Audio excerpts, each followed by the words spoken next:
My name is Jessica, and I started conversations about death about a month after my mom passed away in October 2017.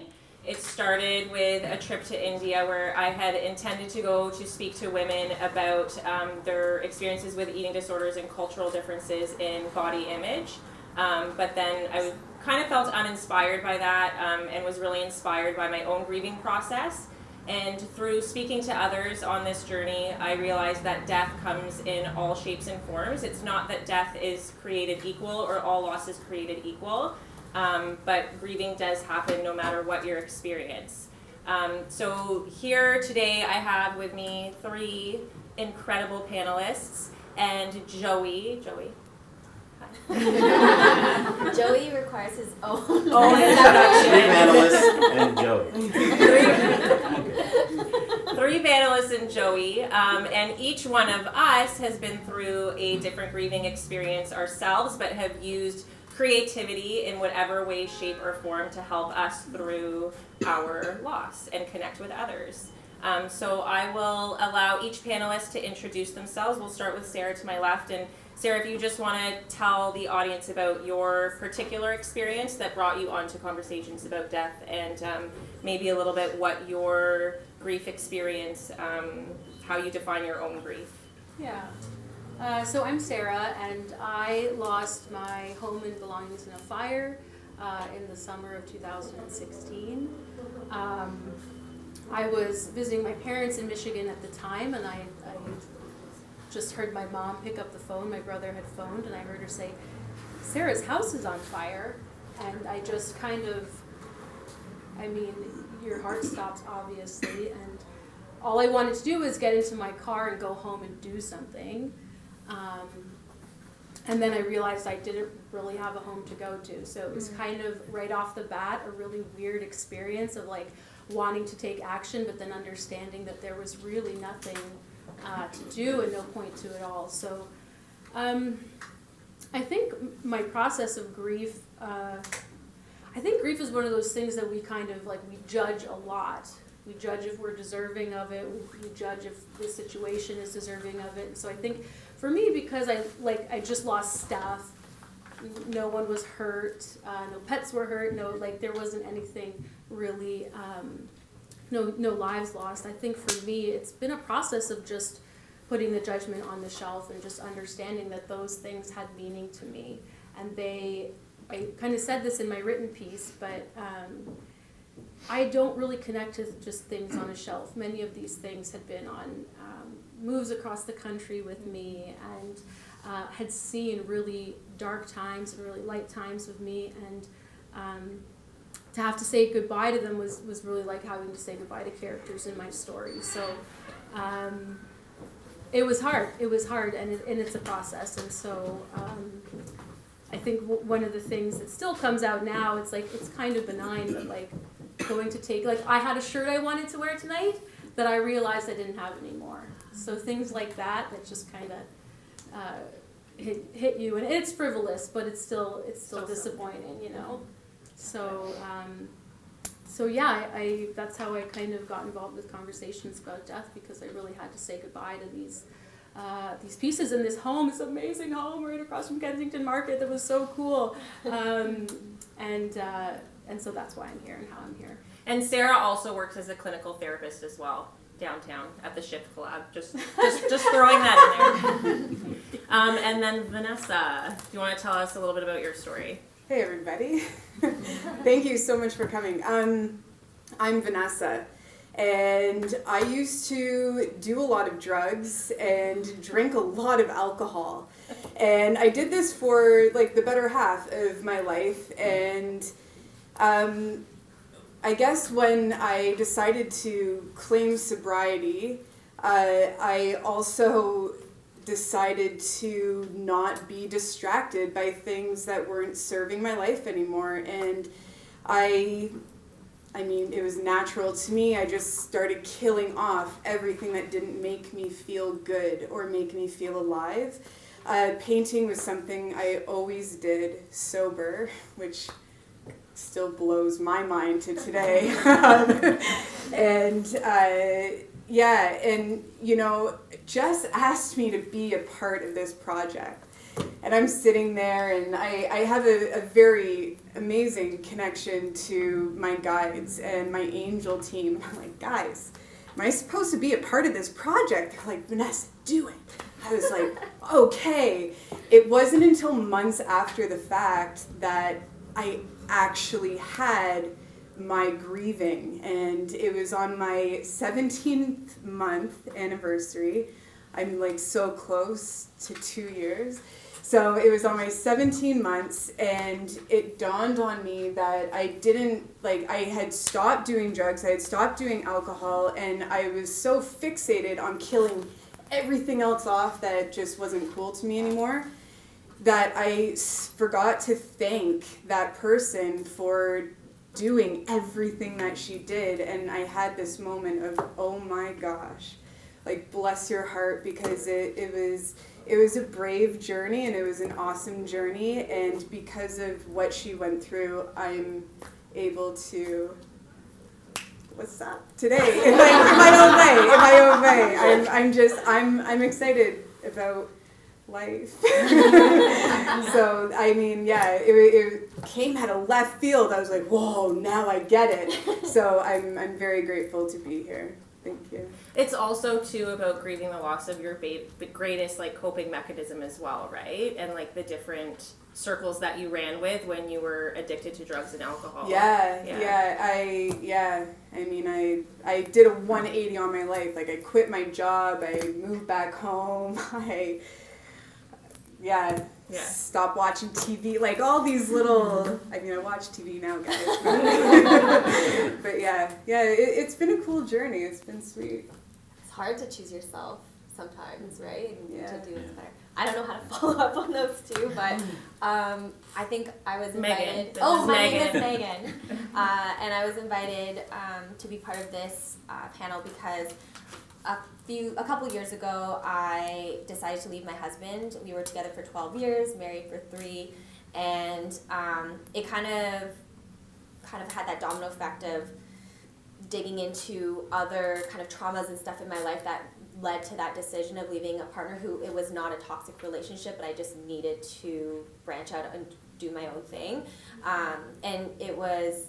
But I was confused. I made the decision. I knew we weren't right for each other anymore.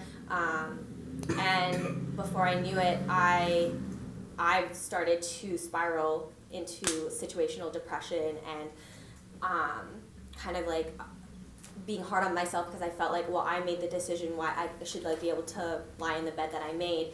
And then I picked up a book called The Year of Magical Thinking, and it was Joan Didion writing about the sudden loss of her husband to death. But everything she wrote about, it resonated with me, and I'm like, oh my goodness, I'm grieving. I'm grieving this past life. I'm grieving my partner, who's actually still a ghost living in the same city as myself. And from there, it kind of stemmed into a passion platform called the SAD Collective, which allowed me to find a community to kind of support me and also allowed me to talk about, I apparently need to share my entire life story to process what I have to go through, and I am happy to say 3 years later, and I don't know, I'm so grateful for everything and grateful for him and grateful that I was able to unpack that, and I'm still unpacking it, to be honest. I might be stalking him still. Like, what are you up to? Because we don't talk. But that's, and I don't know.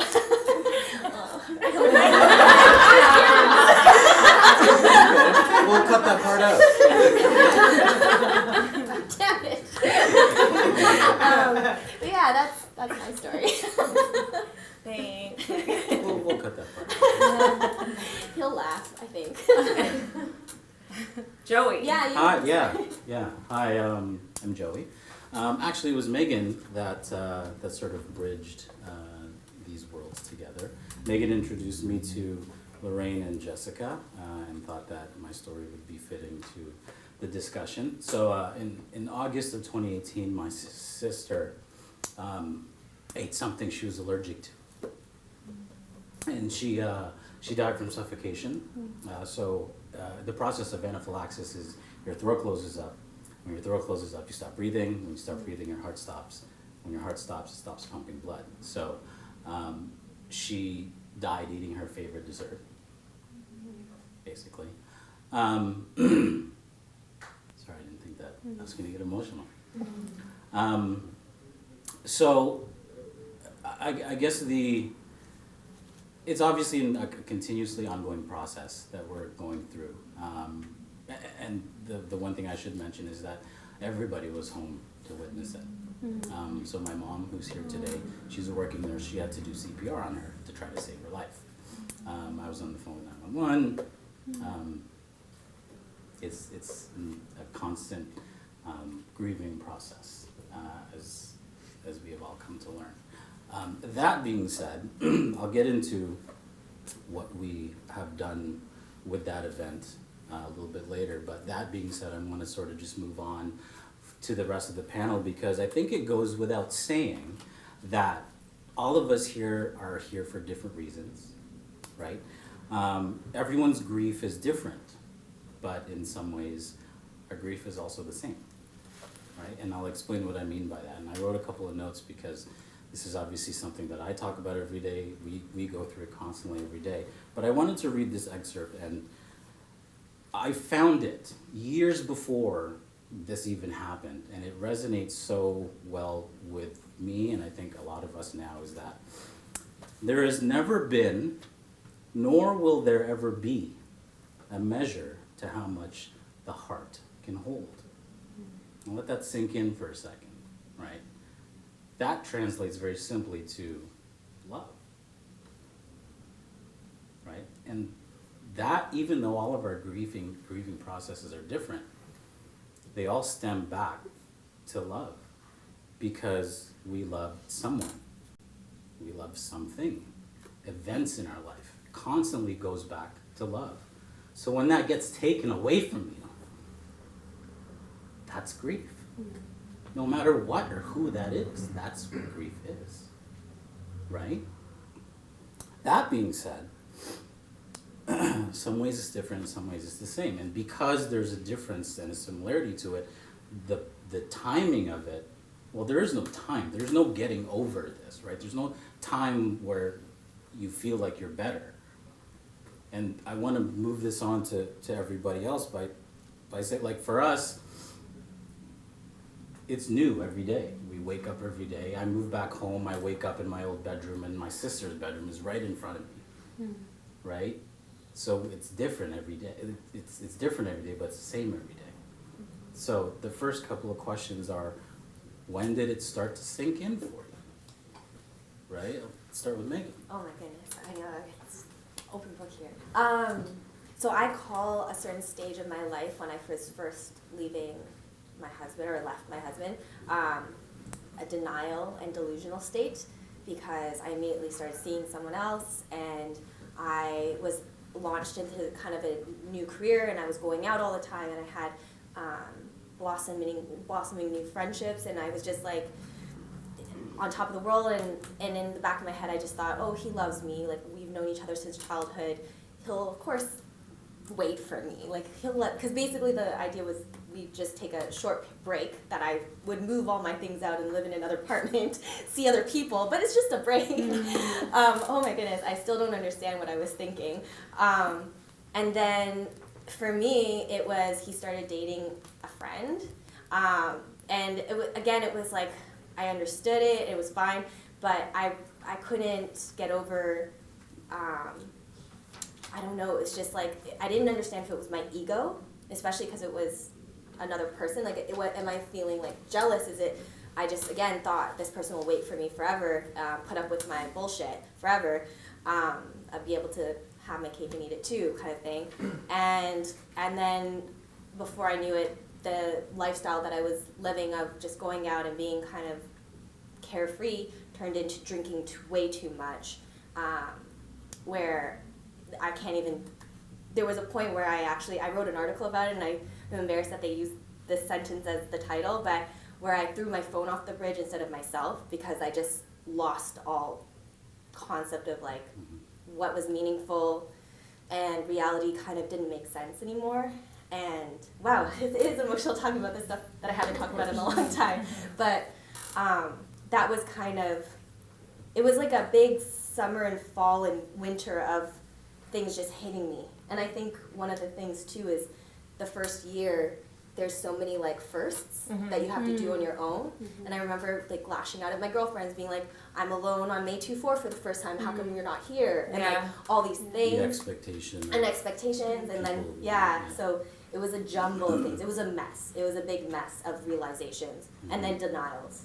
And then the transition that you had to go through from expecting, well, not expecting, you were with this person for an extended period of time, and all of a sudden, now you have to be this new Megan without that person. Yeah, which I wanted, and that's why I was so confused about it, because I wanted to be able to explore this new person.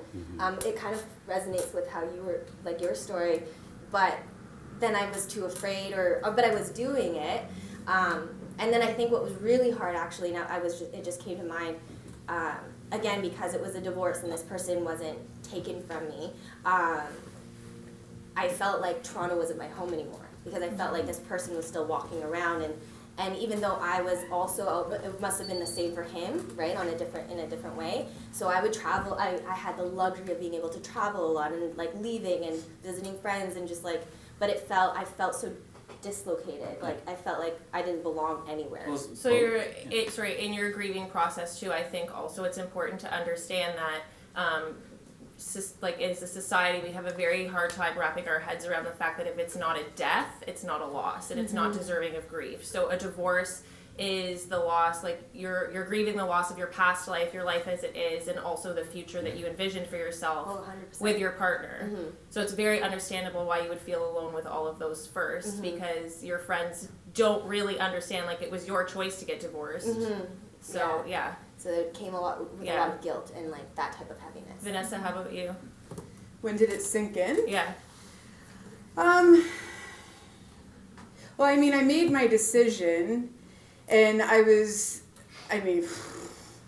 worked in an industry where there is, I mean, all the industries are all about like going out and so on and so forth, and I separated myself because it was the only like way I knew how to like pay attention to myself. I think that was my the whole idea from the get-go was to just like start listening to myself and stop searching for distractions to take up my time.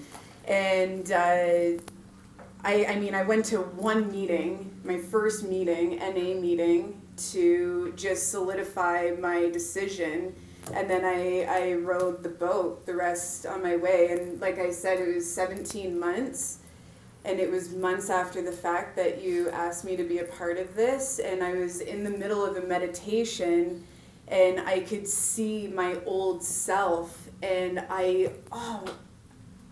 missed her, like not all of her, but I missed the good moments of that. And I mean, like, there's a lot of good moments. I get it. But just a lot of it wasn't healthy. It really wasn't healthy, and I missed her, and I had a sweet moment and a nice goodbye, and I asked how she was doing, and it's bizarre. It's bizarre. Every month, like, something happens to me now, and it's like, whoa, I feel like I'm getting further and further away. Leaving that. But it's, but at the end of the day, lightness and love is like that's what I'm aiming for. And I mean, I'm into getting closer to that. Absolutely. Yeah. Absolutely. Sarah? And Sarah? Yeah, I guess in terms of it sinking in and feeling real, there are like a few moments that stand out to me. One was like once my insurance stuff was wrapped up, I got in the car and I drove to Ottawa, where I'm from, and I moved into the basement of my best friend's house, and I remember showing up to her place, and all I had of everything that I owned was all in just one laundry basket. And I kind of rang the doorbell, and she opened the door and looked at me and said, "Look, that's it." And it was like, yeah, like So, this is it. And even still, I think I was in shock, and I didn't really even process it at that time. But I remember a couple weeks later, I went to a cottage with some friends, and I got into an argument with one of my male friends, like really not anything out of the ordinary. Although it was like not frivolous, but it was like, wasn't a huge deal. And I literally started to sob into my hands. I was just weeping at the table, and that's when I was like, ugh, you're really not doing as well as you think you are. And I'm glad that most people had already gone home by then, because it was really awkward and embarrassing. And it needed to happen, and it was a cue that I wasn't really tuning in to what was going on. So I started to take my grief much more seriously after that. And I had just finished my master's of social work, and I remained unemployed for a very long time, despite actually having quite a lot of really good experience. And I also took that as a sign that I probably needed a bit more time to get myself together before I went back to work. Like, so those are the things that were cues to me that, like, this is probably much harder for you than you're owning. well, I feel like And because, it's real, yeah. as you said earlier when you were saying it, that you described them as frivolous, but when you really think about it, that is your life, right? It was my Everything in life, that yeah, home, including totally. the home in itself, Totally. that's all gone now. Totally. So you have Yes. every right to feel that. Yeah, right? yeah, but again, you just judge, and you like, Mhm. you know, I think I forced perspective on myself too early. Sure. Didn't validate myself, and I forced myself to have like this, well, at least it wasn't this. But like I said, once I started to weep openly at the table at the cottage, I was like, Yeah. okay, maybe not. So that's when it felt, Yeah. that's when I was like, okay. What about you? What's the question again? When did it start to really sink in for you? Or if it, like, is it still sinking in, like, what? I think it's still sinking in, Yeah. definitely. But I think it's just an ongoing process. I don't think it ever really fully sinks in, but I think it's about understanding and coming to terms with the fact that, like, my mom is not here physically, but I truly believe that she's around me. I talk to her all the time. But yeah, I really don't think it ever goes away. Grief is a lifelong process. No matter what the experience, whether it's a divorce or a miscarriage or you know, losing everything at fire, the loss of your sister, I think it's a lifelong process. But I think if you open yourself up to the grieving process and you lean into it, and you surround yourself with people like a good community like this, then you're able to really get through it a lot more effectively, and with a lot more support and understanding. Yeah, well, great transition. Thanks. I like that. But you're absolutely right. When you have the support, i.e. everybody in this room, right, and the people that are outside, you know, outside of your circle as well. Outside of this circle, like your family, your friends, which will bring us to the next subject of support. Now, before we get into the conversation of it, before we get into the conversation of it, you know, we're on this. So when it comes to support, on one side of support, you have the people that will support you. So in death, I'm so sorry about your loss, right? I'm so sorry to hear about your divorce. I'm so sorry to hear about, right? You get all of it. You always get that from your family and your friends. But after a certain time, it gets repetitive. I know that it's not these people being insensitive, but there were times where I just wanted to say, shut up, I don't want to hear it anymore, right? Because it's just a constant reminder that you lost something, right? And it's not because they're being insensitive, but we're all programmed to say that. When someone dies, I'm so sorry to hear that. When someone suffers a loss, I'm sorry. It's them offering their support for you. And then, I lost my train of thought. See, I knew the book was going to be a bad idea. You But respond to something though. right. So, but in terms of support, like you can be over-supported with people just continuously saying, "How are you? Mm-hmm. Are you okay?" And it's like, Like no, I'm not okay. suffocating, yeah. Right? You're being suffocated. And Yeah. then there's also under-support. People that I have a few friends that I don't see anymore for whatever reason. Yeah. Either they don't know how to approach me anymore. They're weirded out by. They think I'm a different person. Yeah. It's because it's uncomfortable for a lot of people. Yeah. They can't get past their own discomfort. Did you guys go through something like that? 100%. In terms of support? So under support, over support? Should I go? Go. Sure. Yeah. Yeah. I think that for me, like, I feel like I had the right amount of support. I think what was hard for me was, in terms, because I sort of made this very intellectual decision to seek out community because I'm a therapist and I'm like, oh, I need to like escape to safety and be like wrapped in the love of people that I love. So I made a conscious decision to go to Ottawa where I would feel that. I think the hardest part for me though was that I wasn't working and I didn't have anything, and so I think I had to accept love with nothing else to offer.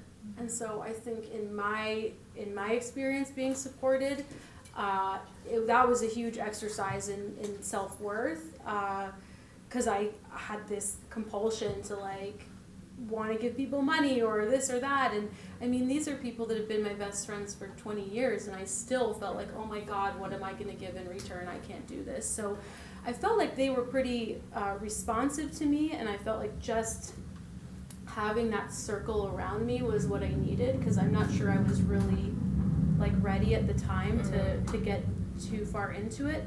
So I think that was my biggest challenge, was actually how to respond to the support I was being given. I think it was a good level. It was just when I'm stripped away of everything that I perceive that I can offer, like how do I then come close to people that are offering me something that I really need? So that was for me, I would say, the hardest part of my journey, at least in terms of being supported by people. Vanessa? Yeah, I mean, like I don't want to say it's weird, but when you just go sober and then your friends are all going out, it's kind of like, well, do we invite her to come out to the bar? Okay. Or, and I remember at the beginning of the journey, it's like, well, yeah, like I can handle myself and I can handle my own decisions, but I'm a strong-willed individual, and I think that other people outside of myself were just curious, like, well, if we invite her out, like, is she gonna get the itch? You know, and my dad, like, someone in my family, it was around 7 months, and, you know, like, as the time progresses, it gets easier, and now, like, I can sit and I joke about things happily. But I remember, you know, at the beginning, someone in my family was like, oh, it's Vanessa's 7 month. And it was like, congratulations. And the game was on, so can I get you a drink? Turns to someone else. And I was just like, really? Like, awkward timing. And because it was so soon into it, I was slightly offended. But just the other night, you know, in playoffs, and my dad had some friends over watching the game and asked my mom to, like, sniff the wine. My mom's off of wine now, too, but she likes to smell it. Asks me, like, hey, do you want to smell the wine? I'm like, I'm all right. You know, like, it smells kind of gross to me now. He's like, oh. He's like, you something about heroin. I was like, Dad, no, it wasn't heroin, it was cocaine. And the whole room kind of went really awkward and silent. But I was like, and I You kind of got to roll with the punches, right? you have to, yeah, that's the thing too, because at the end of the day, life is life, and you know, time does soften the blows, and it makes things easier from my personal experience, and I'm grateful to be at that point. It was a little tricky at first, but I mean, it's funny to recall it now, so that's exciting. Thanks, Vanessa. It's so funny. I have a friend, and I think he's my first friend who's sober, like legitimately sober. And now, like meeting you, I think the only way to actually be sober is to have a sense of humor and to like actually have a good personality. I know you don't like drown with alcohol Otherwise, and drugs. you're boring. Yes. Sobriety could be for anyone. Throw that on the table. I'm like, no, sorry, you're boring.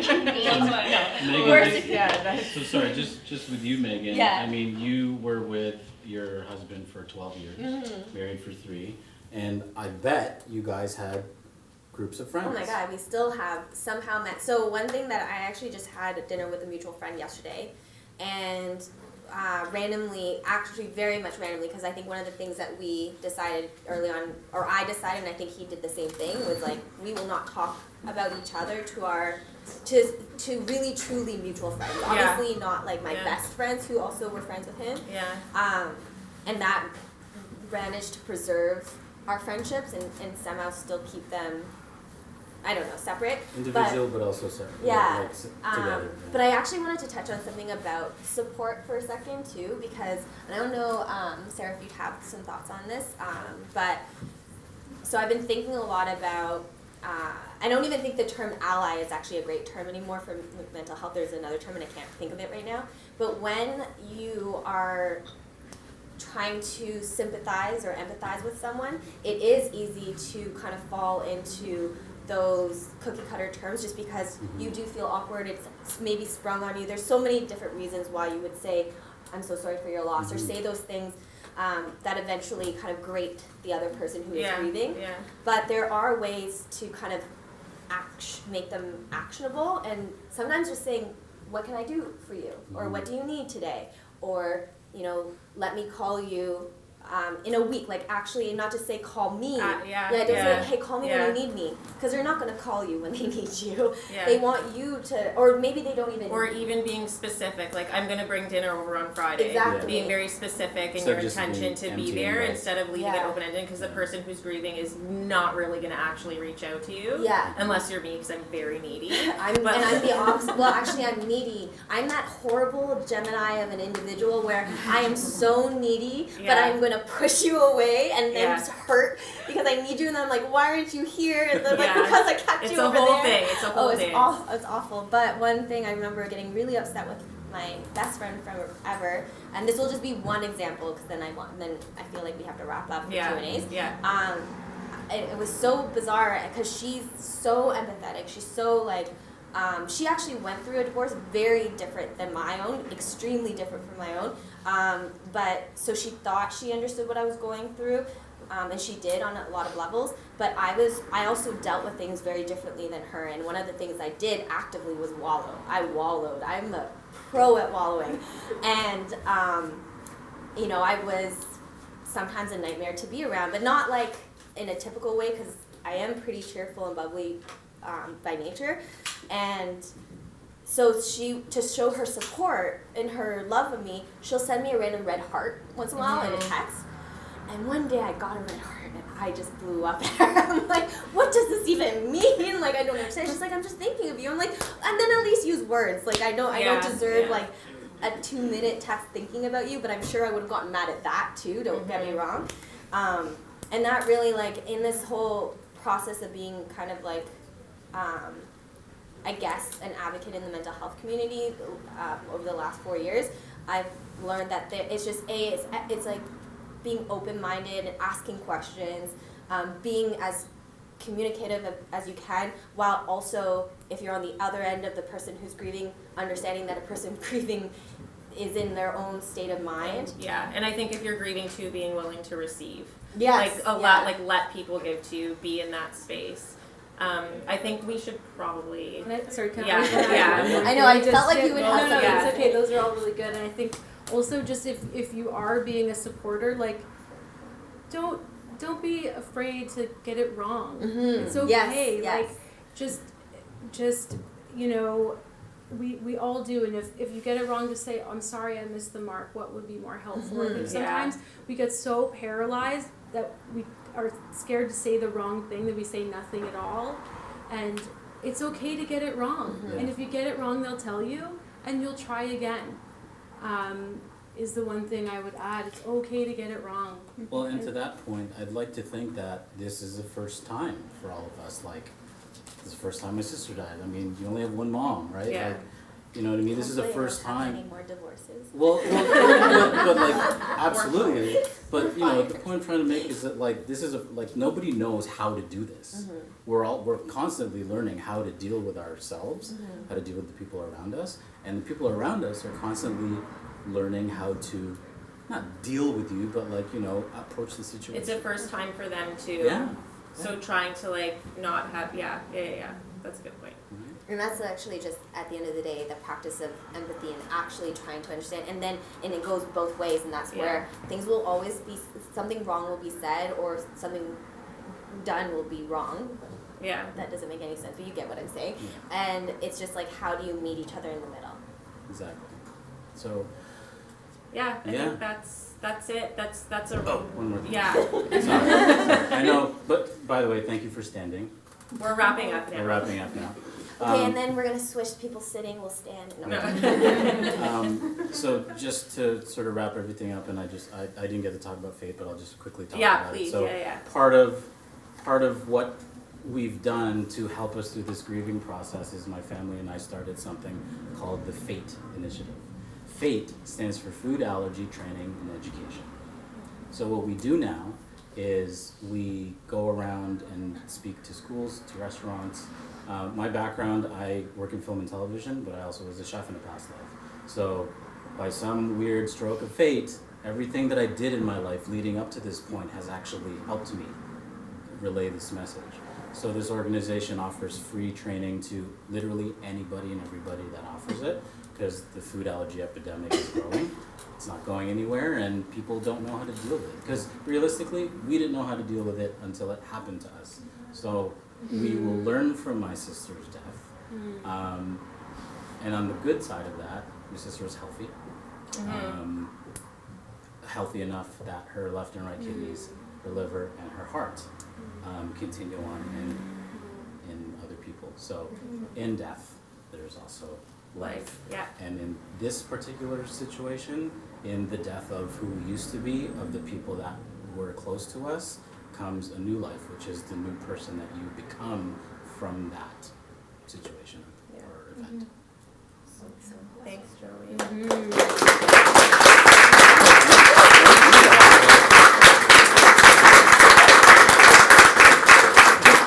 I think it goes without saying that Jessica and Lorraine have done an amazing job about bringing a community of people together, even if we're not going through something, but even more so if we are going through something, because I think mental health is in a great place right now where people are more cognizant of it and realizing that we have to pay more attention to our mental health. So thank you to Jessica.